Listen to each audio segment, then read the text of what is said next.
اعوذ باللہ من الشیطان الرجیم بسم اللہ الرحمن الرحیم۔ جابر بن عبداللہ نے خبر دی کہ نبی صلی اللہ علیہ وآلہ وسلم نے فرمایا، مجھے 5 چیزیں ایسی دی گئی ہیں جو مجھ سے پہلے کسی کو نہیں دی گئی تھیں۔ 1 مہینے کی مسافت سے رعب کے ذریعے میری مدد کی گئی ہے اور تمام زمین میرے لیے سجدہ گاہ اور پاکی کے لائق بنائی گئی۔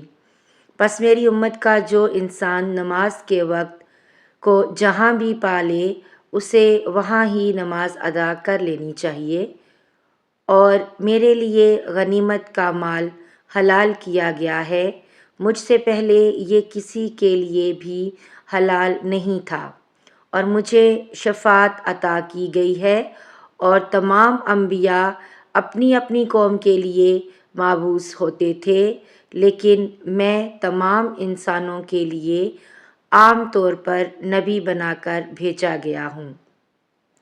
صحیح بخاری حدیث نمبر 335۔ ہشام بن عروہ نے اپنے والد سے روایت کیا، وہ حضرت عائشہ رضی اللہ تعالیٰ سے کہ انہوں نے حضرت اسماء رضی اللہ تعالیٰ عنہا سے ہار مانگ کر پہن لیا تھا، وہ گم ہو گیا۔ رسول اللہ صلی اللہ علیہ وآلہ وسلم نے ایک آدمی کو اس کی تلاش کے لیے بھیجا، جسے وہ مل گیا۔ پھر نماز کا وقت آ پہنچا اور لوگوں کے پاس جو ہار کی تلاش میں گئے تھے پانی نہیں تھا۔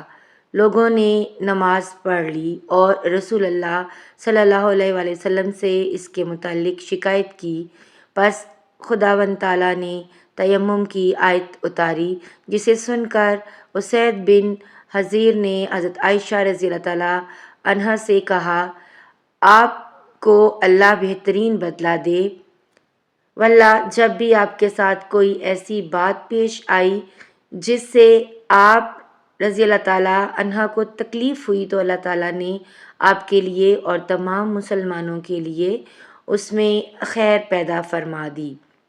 صحیح بخاری حدیث نمبر 336۔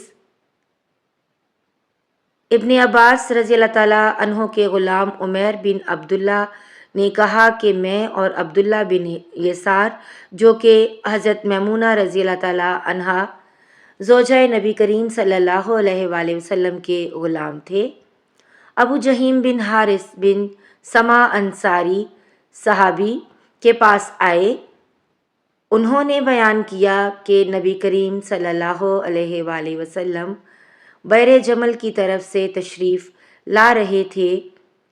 راستے میں ایک شخص نے آپ صلی اللہ علیہ وآلہ وسلم کو سلام کیا، یعنی خود اسی ابو جہیم نے، لیکن آپ صلی اللہ علیہ وآلہ وسلم نے جواب نہیں دیا۔ پھر آپ صلی اللہ علیہ وآلہ وسلم دیوار کے قریب آئے اور اپنے چہرے اور ہاتھوں کا مسح کیا، پھر ان کے سلام کا جواب دیا۔ صحیح بخاری حدیث نمبر 337۔